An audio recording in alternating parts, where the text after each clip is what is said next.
Today's show is sponsored by our friends at OrcaCoolers.com. From roto-molded coolers that keep your ice good for days. They have drinkware like the barrel, the football barrel, the shorty, the stein, the teeny, the vino. They have chasers. They have coffee campers and travelers. All sorts of stuff. It's going to keep your drinks cold or hot. You're going to have coolers that will keep ice for days, and they're bear-proof. Go to OrcaCoolers.com/bourbon for 15% off your order. That's OrcaCoolers.com/bourbon.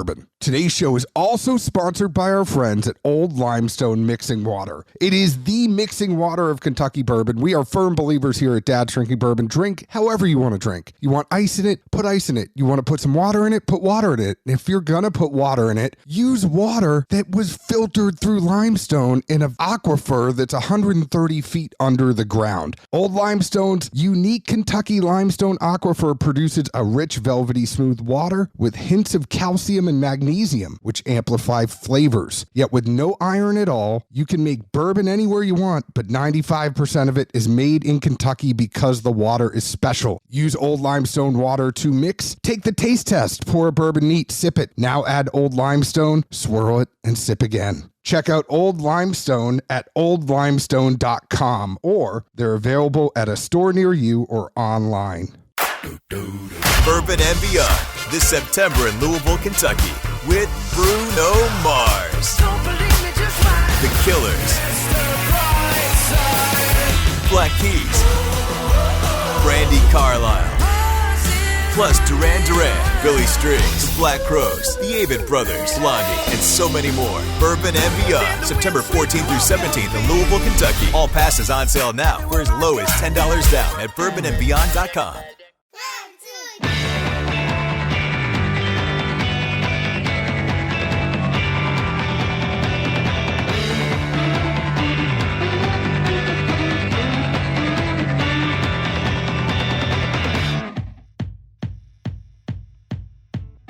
Hello, everyone. My name is John Edwards. Zeke Baker is on assignment, but together we make the Dad's Drinking Bourbon. Wherever you are, whatever time it is, thank you for making us part of your day. It is a special day. You know, if you're in America right now and you're not looking at malted whiskey and you're not looking at different types of whiskey, then you're probably missing out, because there's a lot of distilleries and a lot of great craft distilleries that are doing great things. And on that same vein, we are now talking with the Millers. That is Patrick and Meagan Miller. They are the co-founders of Talnua Distillery in Arvada, Colorado. Welcome to the program, you two. It is great to have a husband and wife team. Like, it's fun. Thank you. Thank you. Happy to be here. Yeah, very excited to be here. It's great that you two get to work with each other all day, every day, and then go home and all that stuff, right? Like, it harmonious working relationship all the time. We actually met at work. So in our oil and gas days 14 years ago, we met at work. So we're used to working with each other. So it works out. It works. And the distillery is home. Home is home. The distillery is home. It's a labor of love for sure. Did y'all put like a bedroom in there, or what? How's it working? Not yet. Not yet. You're in looking into my new office, which we just got a new office suite that we are currently building out. And it has just been a wild game changer for even things like this, where otherwise I'd be sitting in the back of my Jeep pulled up to the garage door while the pumps and everything are working in the distillery. And thankfully the tasting room is nice and full. And so this has been kind of a new thing. No beds just yet, but I think hammocks and cots will be in order at some point. I mean, it is Colorado. If you got one of those things, it's like the 3 hammocks, you know, that it's the metal thing and it supports 3 hammocks, and you just put it like as a work perk. Like you put it in the middle of part of it. Yeah, it's just part of work. It's one of the work perks. I was talking to a distillery the other night, and it's funny because you bring all that up, and I do Zoom just so that we don't talk over each other. He was in front of the still, and he's like, "Are you going to use the video from this?" And I go, "No, I have a face for radio. This is just for us to talk to each other." And he's like, "Cool, because I'm going to go to the bar now." And like, yeah. That's literally, we've done the same thing where it's like, it's great, but there's always a hum of something running, pumps or some kind of transfer, the chiller's running, the boiler. It's just like, you can't escape that production hum. It's not loud. It just is omnipresent. And so being in an office space, I think the only weird sounds you might hear in here is a Labrador retriever and a distillery cat that are pouncing around here and there. So what's the distillery cat's name? His name is Bo. It is Irish for cow because he looks like a dairy cow. Black and white. And your lab? Juniper. So my dogs are Waffle and Rye, and they are two golden doodles. So, I love it. Yeah, we called her name and she's now right. She's right beside us. Just we said her name. I do love like the whole thing post COVID at work and all the video calls that I have in my day job where things that like normally would not fly, all of a sudden like my dog jumps up and wants to get pets like while I'm on a call. It's a lot of fun. Oh, look a dog. Yeah. And mine I are. would be surprised if we get a distillery cat walk through across the screen. Every once in a while, he likes hopping up when there's commotion. He likes to be part of it. You gotta love when the cats are a part of it. You met in oil and gas. Tell us a little bit about your story about like how you met and then what made you go from oil and gas to a different type of gas, I guess, in alcohol. But what happened there? Yeah, so we met. It was 2008. And we were both working in Houston at the time. So I graduated from Colorado State University, moved down to Houston, started working in a chemistry lab down there. Meagan had just graduated from Texas A&M Galveston, and she was in an environmental science lab. And greenhouse lab. Yeah, it was really. Yeah. And I was a chemist in a well services lab. And so we just kind of hit it off. I kind of probably scheduled a couple happy hours so that I could get some more time with her.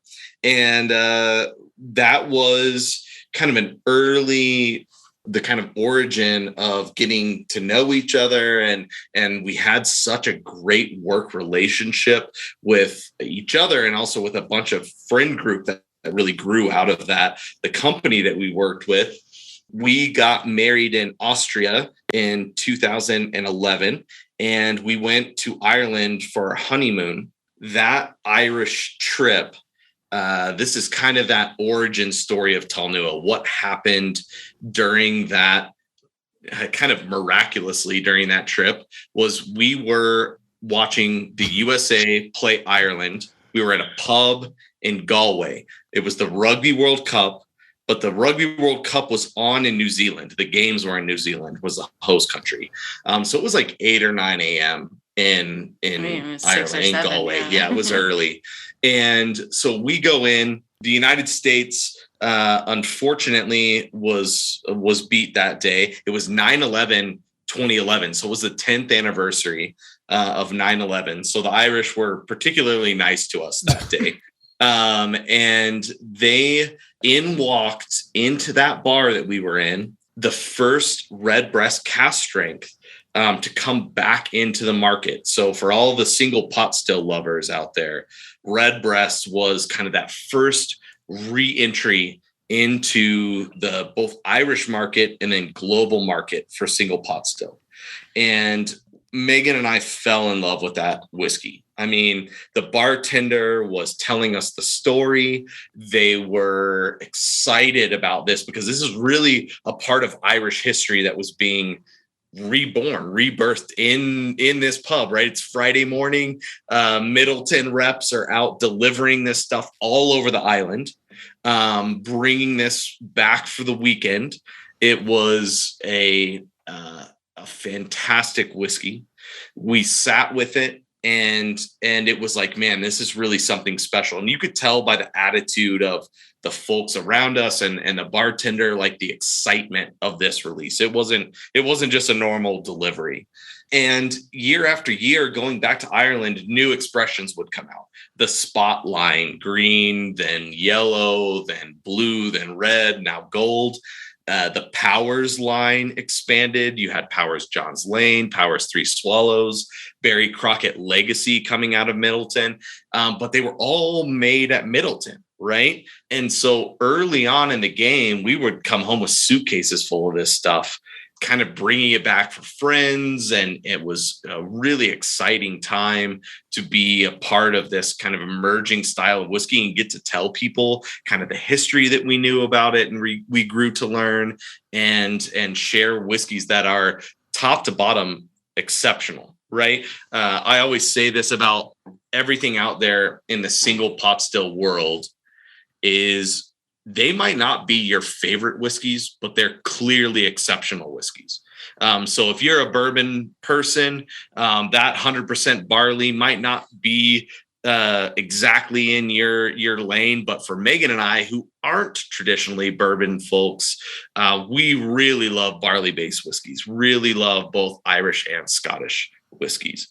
And so in 2014, jump ahead a little bit, we had moved to Denver, and my company called Newfield Exploration was closed down their doors.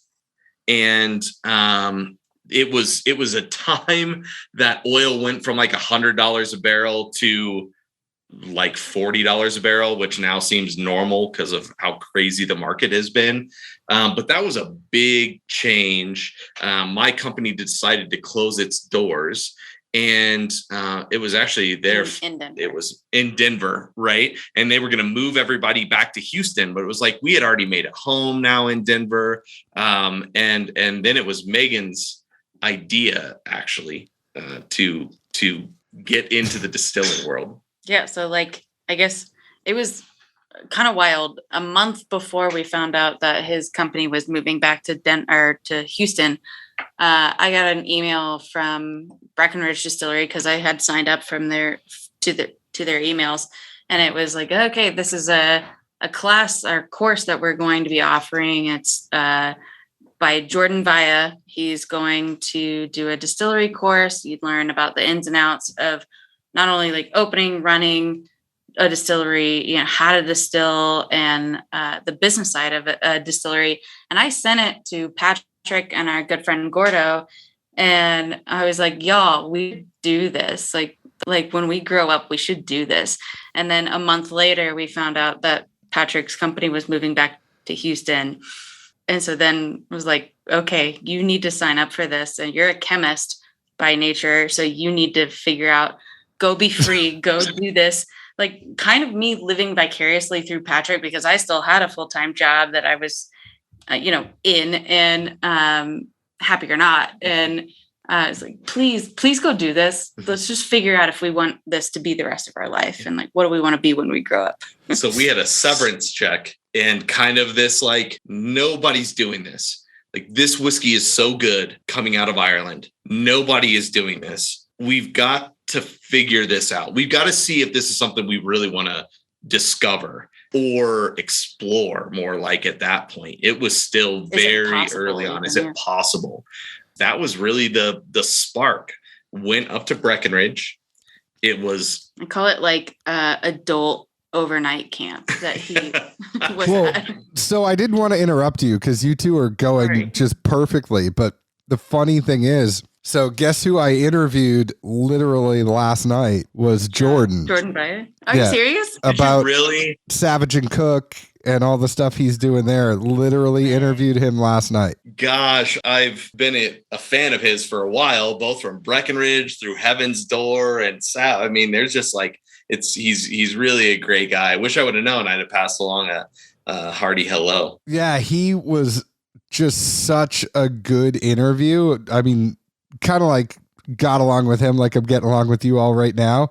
And it was one of those ones where, you're getting to the end and I'm like, I could still probably talk to you for another 3 hours. And what I found so interesting, and I talk about very openly, wine finishes for us, we're not huge fans. But what he's doing at Savage and Cook that's super interesting is that he's only finishing, 17%, 18% of the whole batch. And so the wine isn't overpowering the whiskey. And you could just tell, there's people you talk to that you're like, that person's super smart and really knows their shit. And he's one of those guys. But anyways, you sign up for the class with Jordan. I'm going to get us back on track. Sorry. Well, here we are still learning from Jordan Baez. Yeah. I mean, he's partially responsible for this, I suppose. But we had a great week up with him, right? It was the best thing about that class was, like Meagan said, it was not just here's how you make whiskey. It was kind of like making whiskey is a part of a distillery. Now, it's a very important part, but to run a distillery, you've got to know all the tax rules, the legal landscape that you're going to be involved in, how to run a tasting room, how to do all of the distilling side, all the mashing side, all the cask selection side, and all the finance side, right? Like you're running a business as much as you are making good whiskey, right? And I think the best distilleries do all of that really well. And that's not an easy thing because most people don't naturally know all of that. And in doing all of these parts of the distillery and at least getting into this class to have that wraparound of a mindset that helps understand and kind of know what you're walking into was great. Right after that class, it was like, okay, we love this. We love this idea. It didn't scare us away, and it rather kind of impassioned us into that. But I'm still one of those people that was like, I need to learn how to make whiskey, right? I need to learn how to do that commercially. And we need some time to develop our own recipes. We're not going to like build out this big distillery and then start figuring out recipes, right? We're going to do it the other way. We're going to learn how to make whiskey. We're going to develop the product line, the concept of it, and then we're going to grow into that. And so I started working at Stranahan's, which is a single malt distillery here. It's the biggest distillery in the state, and really taught me how to move barley around. And the distillery, still today, we call it the Stranafam. There's a bunch of us out in the world that have crossed paths, worked at Stranahan's. The crews have always been really great there. We've always really enjoyed each other. And one of the most recent get-togethers was Owen Martin, who was the master distiller at Stranahan's, is now at Angel's Envy as of the last couple of weeks, right? He's the new master distiller over there. So we had a big farewell party for him with all the old Stranahan's folks. And so it was good, but it's malt whiskey, and we'll get into what single pot still whiskey is and why it's different than all malted barley. But that really taught us how to commercially distill whiskey while we totally legally distilled at the house. Well, and a couple things. I mean, that is a point I want to stop on, but also I think there's a lot that is going to come as you're telling your story. But I like when you said we're going to pick the recipe and then we're going to build off of that, because it's almost like I think about people that own restaurants and they're like, oh yeah, it's going to be so cool. I'm going to get a restaurant. Everything's so great. Even when you're talking about the class that Jordan taught and everything that you need to do, it's like, how much hamburger are you getting? How much cheese are you getting? How much lettuce are you getting? How much tomatoes are you getting?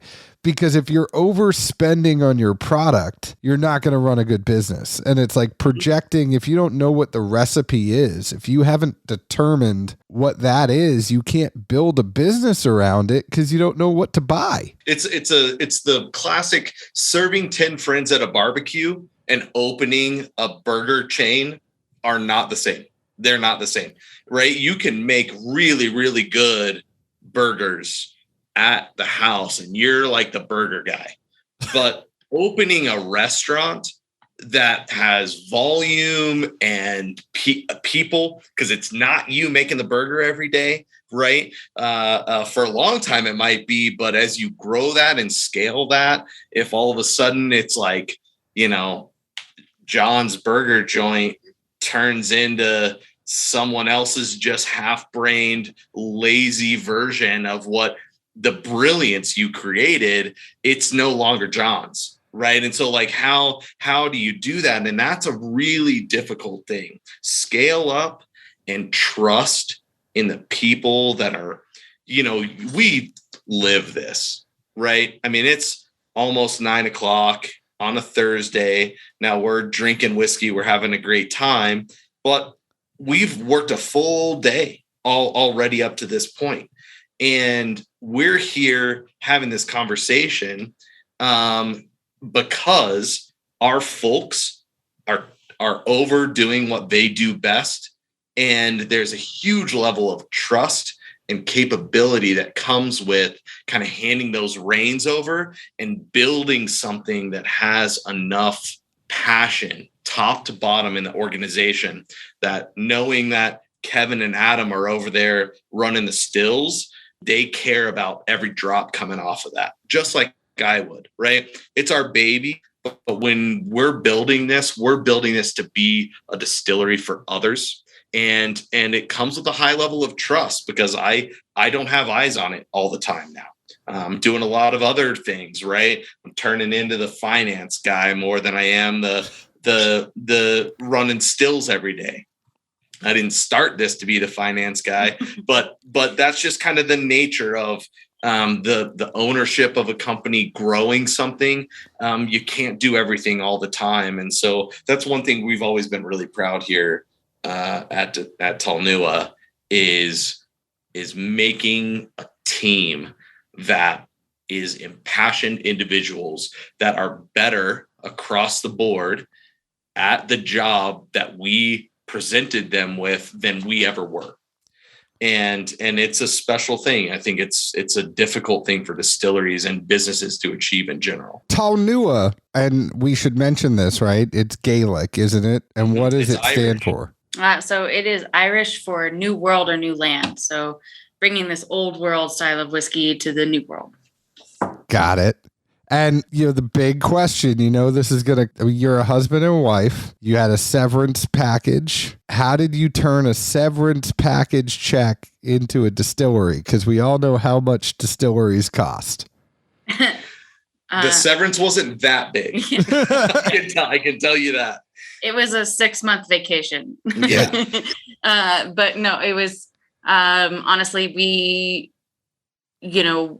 both of us being in oil and gas. So we both kind of gave ourselves, Patrick loved being in oil and gas. He loved his job. Like, I loved my job as well. When I started out my career in oil and gas, I was 19, and I told myself I wanted to move to Australia. I wanted to move to Hawaii, like everything. But I told myself, okay, well, there's money coming in. I can give myself 10 years in a career, and then I can decide what I want to be when I grow up, like make money. Then you can decide what you want to be when you grow up. And so that's what I did. And we both did. And so I had 13 years in oil and gas, and he had 14. And, he would have stayed in his job very happily for the rest of his life. I have always wanted to be an entrepreneur since I was a kid. And so, I saw this opportunity again, like living vicariously through him. He had this opportunity. And I just think that it kind of just worked out. It was Meagan.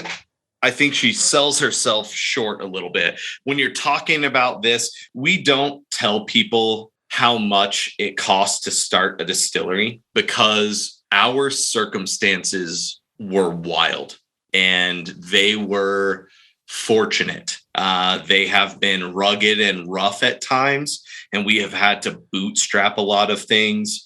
But at the end of the day, for the first year and a half of the distillery, Meagan's job was the only way we had any kind of income coming in.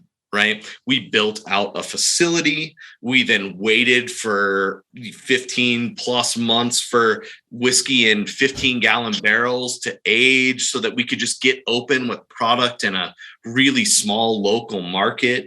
We went to business school together with our now partner, Robert Segrist, who owns the building that we're in. That one day, this is another like crazy side story. I'm sitting at Stranahan's, Stranahan's, there's a front door to it, right? You can't just like walk into the production side like almost any distillery. I guess with some of the craft distilleries, you're kind of in one space, you're in every space. But a tour guide ran out and was just like, hey, there's a gentleman here. He's looking to sell some equipment. I guess he has a distillery that is looking to sell some equipment. And in my mind, what I heard was, hey, we had just gotten our recipes like really dialed in. We had a couple small barrels. We were making stuff at the house in a gallon barrel at a time, right? So it was very laborious. If you've ever done anything on a small scale, 5-gallon carboy of beer or wash only makes you about half gallon to a gallon, depending on your cuts, right? So we had finally had stuff that was aged a whole 3 months. And it was quite good. We've had it since, and it's like, okay, that's enough to know that you're doing it right. This dog will hunt, right? That's exactly it, right? Is like, this has all the right note. There's nothing offensive about it. Your friends that don't like you as much will tell you that it's all right instead of telling you the truth, right? And so there was some confidence in the spirit that we had made, the idea, and this gentleman Robert walks in and has a distillery that was making beet spirits here that unfortunately went out of business. It was, as you might imagine, beet spirits there's not a lot of them out on the market. Let's say that. And no offense to this guy, but like, I can't see the beet spirits like being a multi-million-dollar industry. Beet sugar is. Yeah, to their credit, it was sugar beets, and they were using like sugar beet molasses to try to make like a rum style of spirit. I'm just not a beet guy. Beets turn me off. I'm sorry. You and about 90% of the population, I think, is. I think that's true. But we have this opportunity. Really, what that was an opportunity for us because the space was already permitted. We had a facility that was partially built out, so we didn't have as much of a lead time for some of the construction required. The TTB transferred the permit in like 30 days or 40 days, right? I mean, it wasn't because we didn't have to reinvent the permit from the ground up like most distilleries do. And we got into this partnership. It started with me and Meagan, Robert Segrist, who owns the building that we're in, and my cousin Amy, who does all of our design. You've spoken with her, and she does all of our marketing, our labels, packaging, brand design. We were like, we're going to start this, and we're going to start America's first distillery that makes this style of whiskey and fully dedicated to this style of whiskey.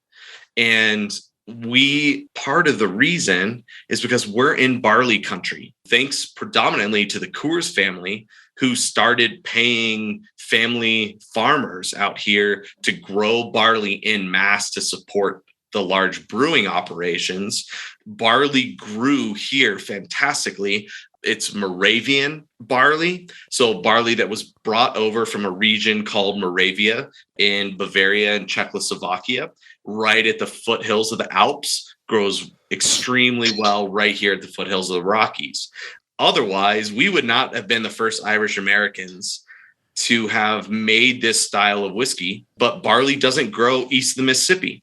So when our Irish and Scottish ancestors came over, they started using local grains, right? Rye in New England, New York, Maryland, and then corn in Virginia, West Virginia, Kentucky, Indiana, Illinois, Tennessee. Like, that's where the corn country transformed into bourbon country. East of the Mississippi, it just wasn't an option to grow barley. Now you can grow limes in Colorado, but prior to the 18 or 1900s, really, you just had a lot of corn and rye wheat growing in that Mississippi River Valley. And it wasn't until out here in the West that barley was really planted. And you start to see that with the big beer companies, right? Barley growing in the Western states, kind of the breadbasket states on the Western side of the Mississippi. You start to see Milwaukee brewers pop up and St. Louis and other areas like Anheuser, and then the Coors family growing these big barley strains out here. It's part of our heritage out here. That's a lot of great information, by the way. I love, these are the best, like the interviews where I just have to say like, hi, and then you just tell me everything. It's great. I do want to touch, like, just put the listeners in, like, what time frame is this happening in, where you end up meeting your business partner and you're kind of honing the recipes in, and now you have a place where you can actually do stuff. Back to your original question about the monetary, like, information. Yeah, we skipped it. Yeah. You notice how we just skipped Oh, no, I took the hint. Is all I was saying. You get this guy talking and he'll just go, like, oil and gas is how we were able to start this. We also refinanced our house. Robert was how we were able to start this. All of our team members that, kind of was some really sweat equity that we were able to start this on a very, very low budget, which we would never recommend to anybody else. Do not get the money. Get the money. But really, we wanted to start this from an organic, place. Was Robert the beat guy? No. Okay. He's the building owner. Yeah. Mm-hmm. Okay, so like I don't feel bad crapping on the beats then. Like, okay, we're good. I'm gonna ask you to remove that later. So back to what was your question? Well, no, I was just saying time frame. So we know money. I mean, I knew it was a bootstrap thing, especially when it's like, I would love to go open a distillery, but I know the amount of money that it costs to actually get one. And you think about what you all did, it's not like you sourced anything. You can't source because to do what you want to do, you're the only ones doing it. So you were kind of like SOL to be like, hey, where can I go find some pot still? Oh, I got to go to Ireland for that? All right, never mind. So yeah. And you nailed it real quick on just that point specifically. Very few people pick up on that, right? Because sourcing is so common. A lot of people are like, yeah, that's just part of the way that you get up and you help finance things. True in a lot of circumstances. For us, it wasn't an option because even the pot still whiskey that was available coming out of Ireland was so dedicated early on because they didn't have a lot of it either. Even when Middleton commits to a no brand line, they're not also selling, they might sell you new make, but then you're still in the same boat where like, I got to age this for years. Right. But when you're talking about trying to source it at the time, you hit it. And the timeliness to answer that question finally was that we started at Stranahan's in 2015 and at home. We got the keys to this place July 1st, 2017. We had about 6 months of build out, right? Now it was an accelerated build out because we were able to get some of the plans in place. Plus there was already some infrastructure existing in the facility. And Robert is also a general contractor. So if you're going to start a business, I highly recommend having a general contractor as your business partner. Can build all the things, run all the pipes, whatever you need. It's been huge for us. We then started distilling January 2018. We opened our doors St. Patrick's Day 2019. And then we had to close our doors St. Patrick's Day 2020, which is a whole other conversation we can get into. But timeline wise, right, we've really been distilling since January 1st, 2018. As a company. Funny side note, and I said I wasn't going to say things about me, but this is just too good. My daughter was born on March 18th. Of 2016. So fantastic. But she was born March 18th and I was so like, because we started inducing on like 8:00 in the morning on St. Patrick's Day. And I was like, I'm going to have a St. Patrick's Day baby. It's going to be great. It's going to be grand. And then all of a sudden, like it kept going and going. And it was like 6:30, 7 in the morning. I think it was around 7 in the morning the next day. But I was like, you couldn't have done that 7 hours ago. Like, come on, kid. She'll tell everybody it's on St. Patrick's Day. Don't worry about it. I tried to bribe the nurses. They would not let me do it. Like, I'm like, can you say it was 11:59 on St. Patrick's Day? Like, I will be okay with it. I'm fine.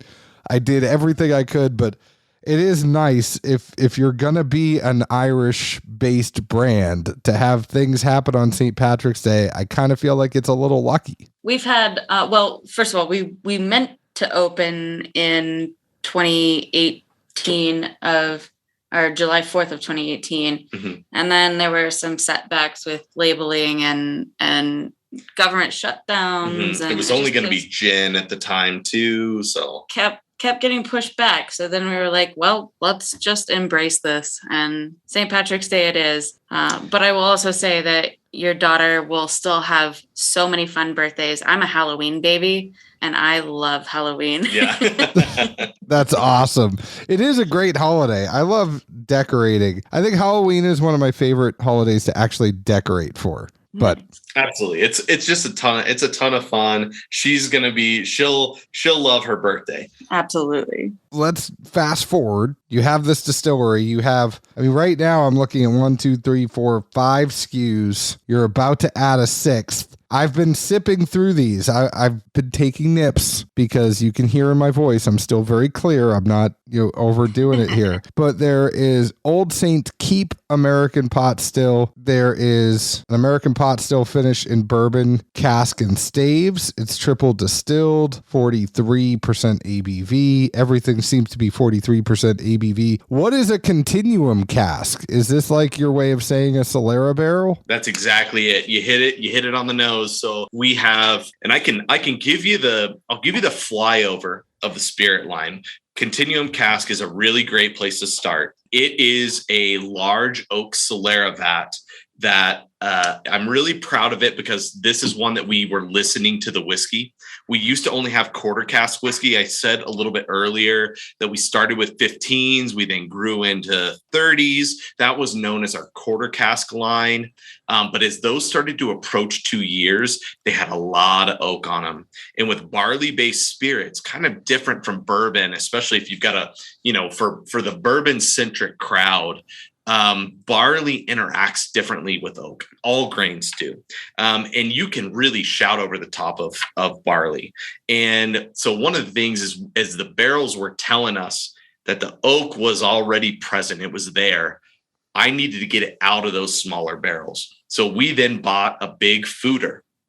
And that big oaken fooder allowed us to marry barrels together, get them out of those smaller oak casks, and have time where they all married and mellowed together, right? And so now we bottle out of that vat, and then in equal measure, we add new barrels on top of that. So you're always getting some of that older and older whiskey as it progresses with some of that younger 18-month to 2-year-old whiskey coming in. So you're getting some bright, vibrant spice from those younger barrels and some more richness and maturity with some of the base of the older whiskey that's happening there. Next one I'll chat about is that bourbon cask and stave. This is an expression that we really took from the minds of winemakers, or if you think about in cognac region, where they will age. And for us, new make goes into an ex-bourbon cask. We then add staves of currently what you're tasting is all different chars and toasted American white oak staves. We're then adding French oak in the next kind of series. So look out for that next year. Late next year, we'll have a big French oak influence into that in that ex-bourbon cask. It allows us to kind of make a more grain forward whiskey. One of the things that Meagan and I always really love from Scottish and Irish whiskeys is not the huge, big oak notes so much as the nuance of the grain that comes forth during the aging process. So that's really what you're going to take from that. Then we have our virgin oak that's going to be distilled in this Irish whiskey tradition, triple distilled like all of our whiskeys are, but then aged like a bourbon would be in charred virgin American white oak. We only use char 2. Again, that kind of goes to the char that plays better with barley. For most bourbons, at least the common larger bourbons that most people have tried, you're at char 3, which is a richer, deeper char. We pull that back a little bit with that virgin American white oak to kind of complement the grain profile there. You mentioned our Old Saints Keep. That Old Saints Keep is every year on St. Patrick's Day. We release a one-off. It'll never be repeated ever again. It's meant to be that St. Patrick's Day special release. It celebrates our anniversary. It's a fun way for us to get to be creative at the distillery. The one that you have was aged in Pinot de Chirac casks, which is a French dessert wine, fairly rare here in the United States, but very common in that cognac region of France. It's a fortified wine, and cognac is the fortifying spirit for that wine. And then we've got our bottled and bond. And I think the bottled and bond. Well, what's the heritage selection first? Of course. So that heritage selection is kind of this Irish American whiskey. Not kind of, it's 100% an Irish American whiskey. We distill the pot still side of that, triple distilled, malted, unmalted barley. It's aged in American white oak, virgin American white oak.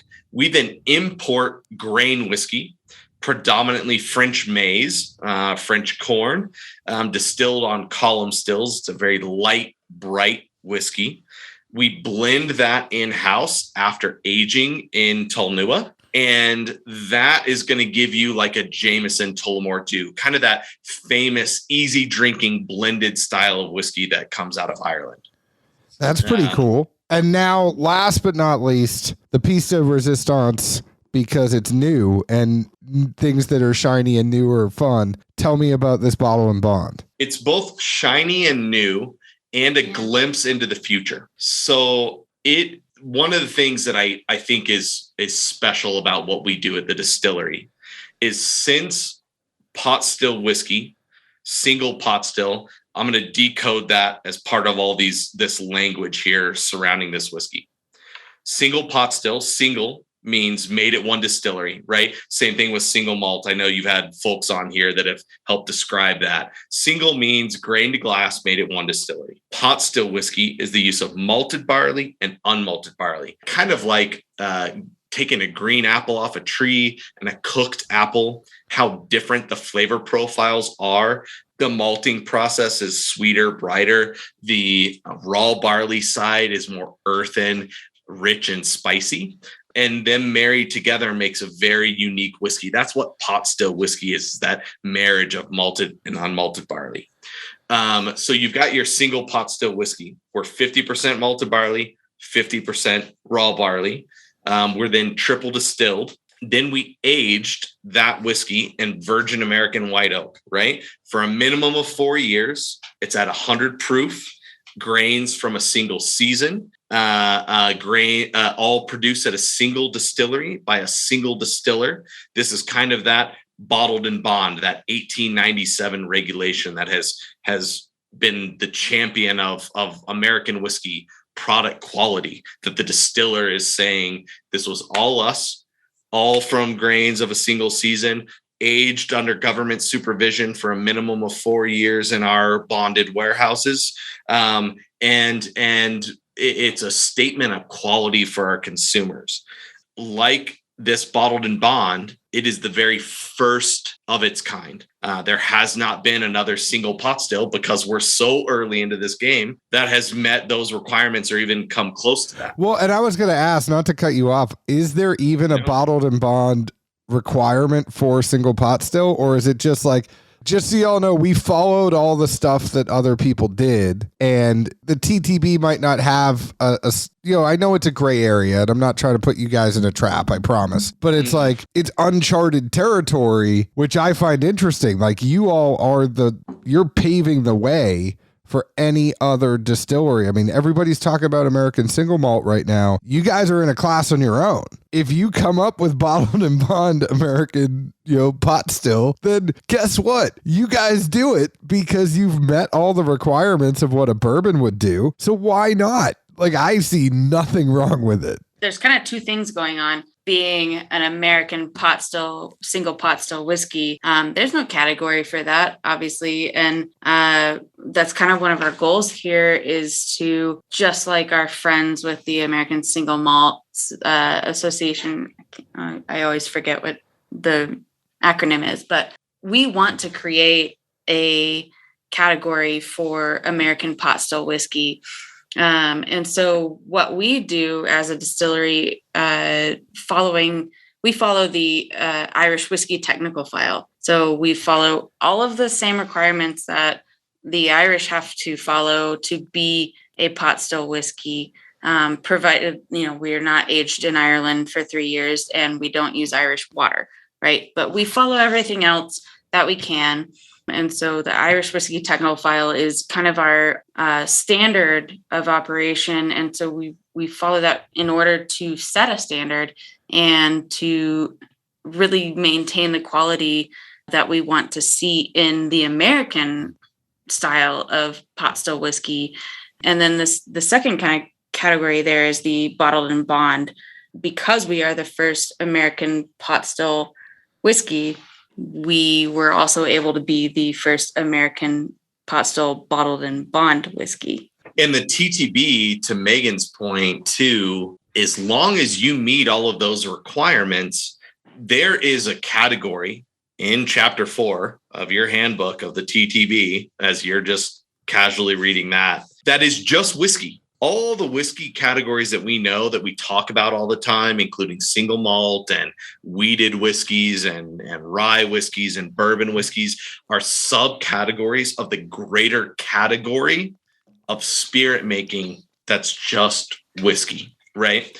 And for the Tax and Trade Bureau, when they look at someone like us that comes in that doesn't have a subcategory, the Irish whiskey technical file that we follow is much more strict and stringent on what whiskey must be and how it must be made than the chapter 4 designation regulations surrounding just whiskey in general. So they basically, the stance of the federal government is, as long as you are telling the truth under that category and that you are single pot still whiskey, you're not claiming to be Irish. Of course, we put American single pot still on everything. We want to be the American side of this. That category, we are allowed to have a subcategory that isn't necessarily pinned in regulation, as long as it fits under the existing TTB regulations and descriptions. And so the nice thing about that Irish whiskey technical file that we self-govern by is that it fits very nicely within the bounds of the TTB regulations. And so we're able to be this without it being a category. It's the same way that folks have been putting single malt on their bottles prior to it being an existing category. But now there's a groundswell, right? Our dream is that, we might fly the banner high and fly it first, but we don't want to fly it alone. And so those who come next and come after that help pioneer the category, help grow the knowledge base of what it means to be single pot still whiskey, is really part of what the narrative of the distillery has been from the very beginning, is looking to single malt, which there hasn't been a new whiskey category in decades, right? The fact that they're kind of creating the groundwork of how that is going to work in the modern TTB and regulatory era is going to be the blueprint of what we hope to do here, right? When you're alone, it's lonely. There's 20 some thousand bourbon labels in the United States currently, made at some 3,000-4,000 distilleries. I don't even know the number at this point. I've lost track. But to be the first ones to be championing this style, this bottled and bond, is exciting for us, and it represents us being the pioneers in this category, because when we came out with our peated single pot still, was the first peated pot still. When we came out with this first Solera in Continuum, it was the first pot still to be Solera, right? We're kind of the first past the post in a lot of these different areas, and it allows us to come up and be creative within a single category. That is really cool. I like the bottled and bond. I'm not even trying to like be like you just said a lot. It's good whiskey. But I've been sipping it while we've been doing this. I think the biggest because I have questions. Don't worry, I definitely have questions. Are you at 53-gallon barrels now, or are you still using smaller? So you're at 50. Yes, they're nodding their head yes. For those of you that can tell, they're doing that. Because what I would say too is the age probably for some of the other ones is a little bit younger, right? Like for some of the other ones that we went through before Bottle and Bond, are you looking at more 2-3 years, or where are you at with some of those? So the Heritage Selection and Continuum are right at that 2-year, right? They would hit that straight American whiskey category for Continuum. And the Heritage Selection has, like, at this point, the Heritage Selection that you're tasting has like a 6-year-old Irish whiskey in it. Mm-hmm. You know, if we kind of go back to the dates, since we do make everything here, the first drops that came off the still was 2018, right? So we're just at the point where we're only 4 years old. And since we make it all, that's the age of it. So most of the whiskey that comes out in that cask and stave and that virgin American white oak is still in that 3-year period. So we have a 3-year minimum age statement on that, but we don't have anything in the distillery that we have made that's over 4.5 years old. No, and nothing wrong with that, right? Because I think the thing about there's two big changes here with Bottled and Bond versus the other stuff that you guys were kind enough to send.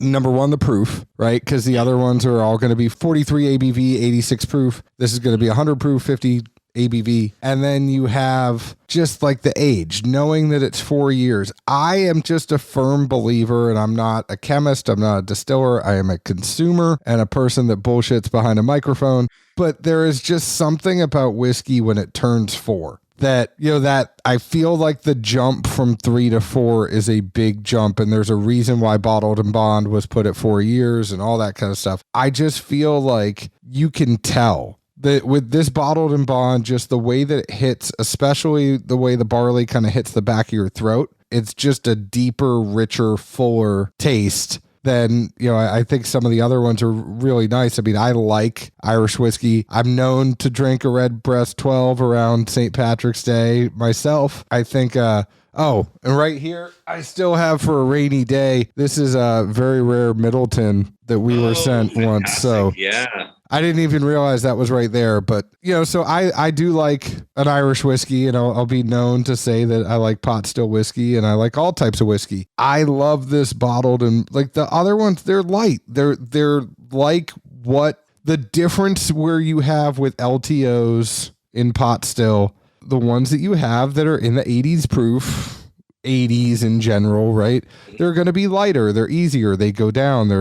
I say the word that people hate to say, they're smooth. And then, you get to some of those higher proof pot still whiskeys, and it's deeper, it's richer, it's fuller, it's the mouthfeel, it's all that kind of stuff. I love with yours, I get a lot of fruit. Like, even though it is, a lot of barley, like I get a lot of fruit from your aging methods, and it's just an enjoyable pour. I would say for the long run with everything, it is a fun, good pour with all your guys' stuff. There's not one that I sat there and drank through the whole time. And I'm like, man, this, some of these are ringers and this one is not. Like, I'm like, no, each one of these is super enjoyable. So hats off to you. Thank you. I would love, that means a lot. Thank you very much. Because there's two main things I think that you hit on. One of them is, well, let's delve in a little bit to what it is like to be a craft distiller and to be in a regulatory environment and a forward-thinking environment where when we have whiskey that as a business, let's even just go to the roots of it.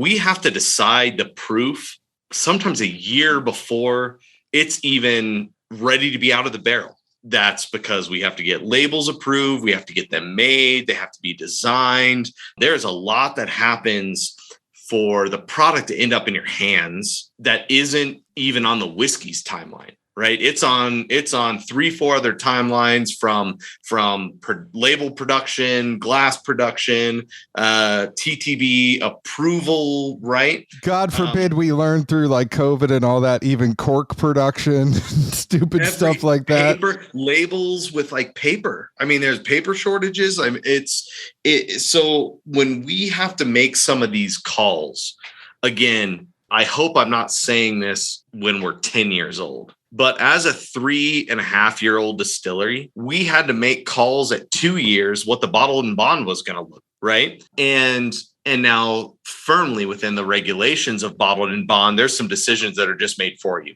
right? It's 100 proof. That's just kind of, it's a minimum of 4 years.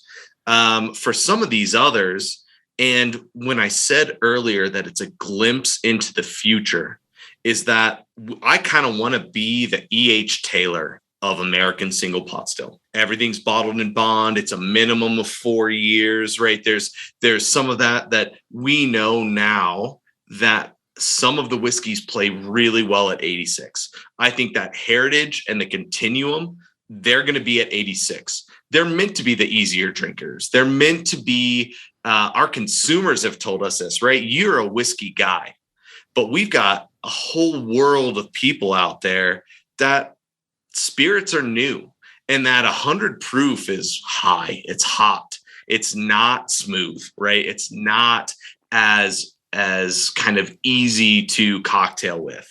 So we'll have a couple lines that I think stay in that 86, but cask and stave, virgin white oak. Virgin white oak is just going to be Talnua's bottled and bond.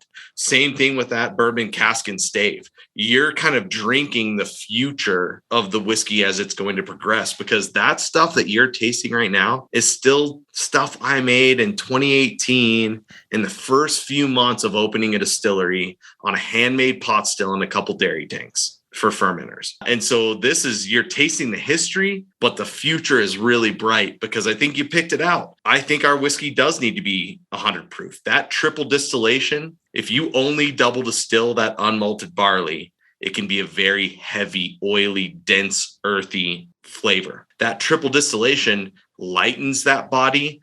But if it's proof too low, it can almost just be too light, right? To the more sophisticated drinker that wants a little bit more oomph to their whiskey, 86 is right on the low end of that, I think, right? Probably 90s is the low end of that. Well, and I think as well, not even to cut you off, it's almost like I tell people, I work in IT and data and all that. I'd rather have more data on Excel and let me pare it down to what I want it to be. So if you put the proof at 100, you're at least then telling people, listen, you want to put an ice cube in it, you want to dilute it, you want to put a drop of water in it, that's fine. Like, it's your call at that point. Choose your own adventure. But if you put it at 86, okay, the adventure is chosen for you. If you put an ice cube in there, then okay, now you're in the 70s.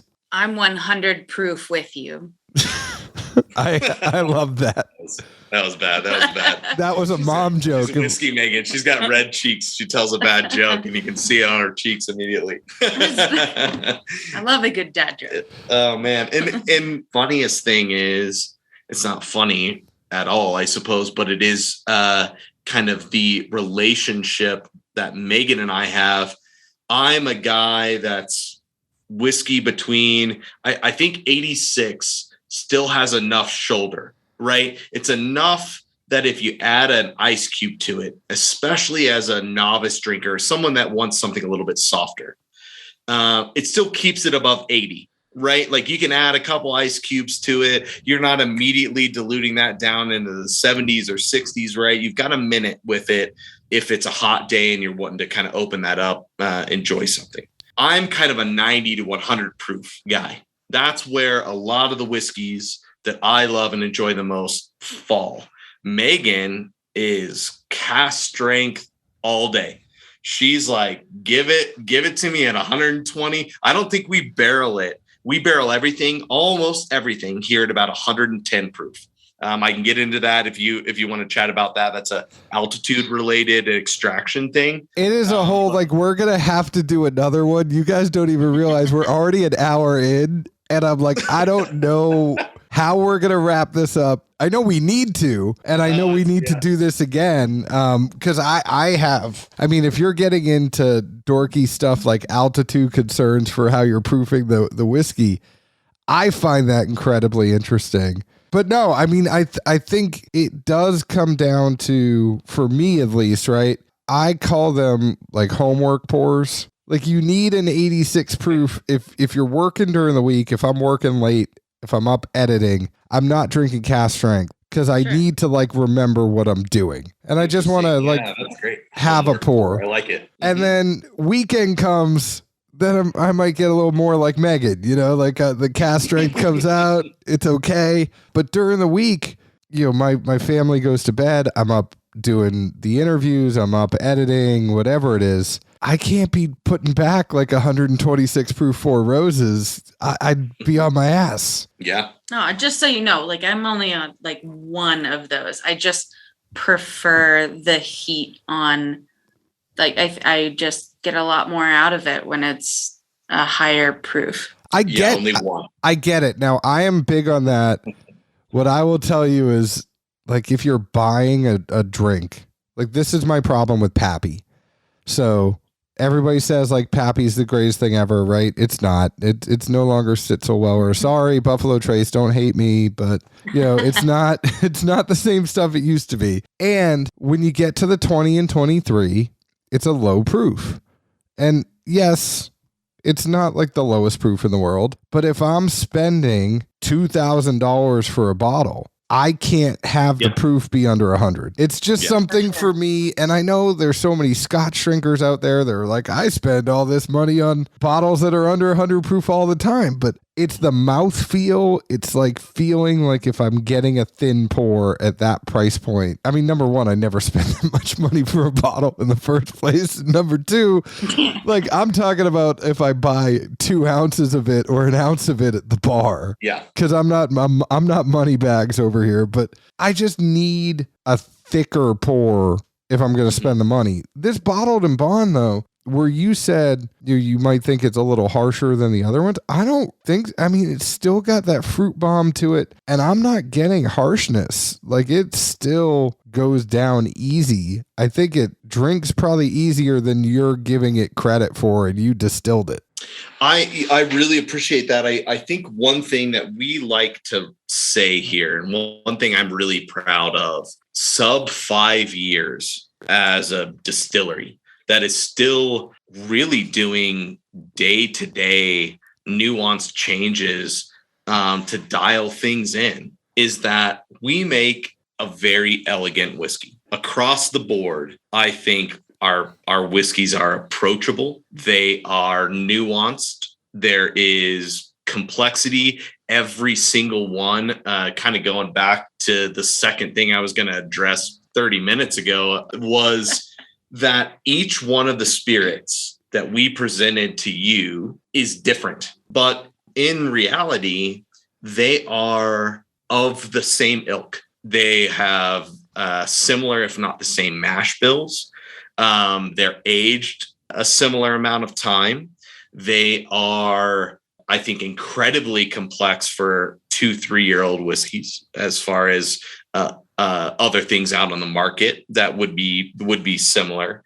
And one thing that we wanted to do as a distillery early on was to showcase the diversity of single pot still, to show in this one category, look how broad this can be. And I think that 100 proof and that bottled and bond, knowing that that's kind of the future that we're moving to, and we're not that far away, right? We're talking about another year to being a bottled and bond single pot still as a regular offering out into the market, that we are really doing the work of showcasing the diversity of the spirit. And that's something that we're really proud of, especially as new entrants are going to come into the market, as single pot still is going to grow inevitably, which we hope it does. And it's looking like it is, as far as we can tell. Other distilleries, either as one-offs or part of their production, are starting to produce this style of whiskey. We're hoping that there's going to be even more diversity for people to experience within the category. I would agree with you, and I think you just did a great job in summing up this whole show.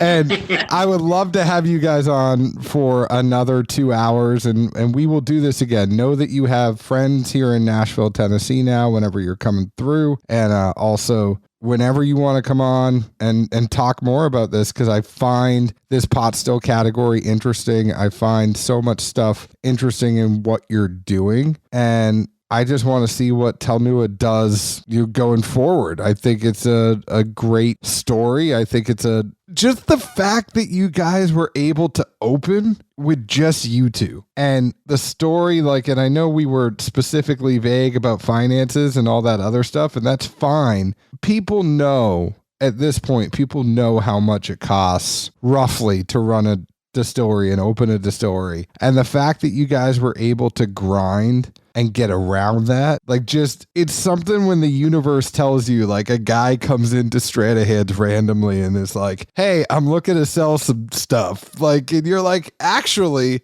I'm looking to buy some stuff. But just the way things work out sometimes, if there's not things that are telling you as a couple that you're doing what you should be doing, it's kind of crazy, right? It's just oh, yeah. These are these little check marks telling us all right, we're doing exactly what we should be doing along the way. And that's really cool. And I'm just happy to now know you two and call you friends and come back whenever you want. We're really happy to know you as well. And I do have to say, though, that we could not have done this just the two of us. It is absolutely all of our team and all of these universal, as you put it, happenstance things that happened to us and this company that we were able to be here today. We have an amazing team. So I appreciate that, but we also have to oh, it's okay. I lobbed that. I lobbed that to you like a volleyball guy. It's okay. You spiked it home. You did it great. And I love it. I mean, one of the best things is, I think, really, as we kind of wrap up here, is that, we're still warriors together on the battlefield together. And Meagan and I are here every day. This is our passion. These are our people, and this is our life's work. And this is really special. And thank you so much for having us on, taking your time to just hang out and chat with us and help us tell our story. I mean, this really means a lot to us, John. I really appreciate it. Well, come back. I'm serious. Come back. Go to talnua.com. It's TALNUA. Find them on Instagram, the socials. You can find us on Facebook at Dad's Drinking Bourbon, Twitter at Bourbon Dads, Instagram at Dad's Drinking Bourbon. Please leave us an open and honest review, just like we leave open and honest reviews about the whiskey we drink. You can also find us here in Nashville, Tennessee. Cheers, y'all. Slancha. Slancha.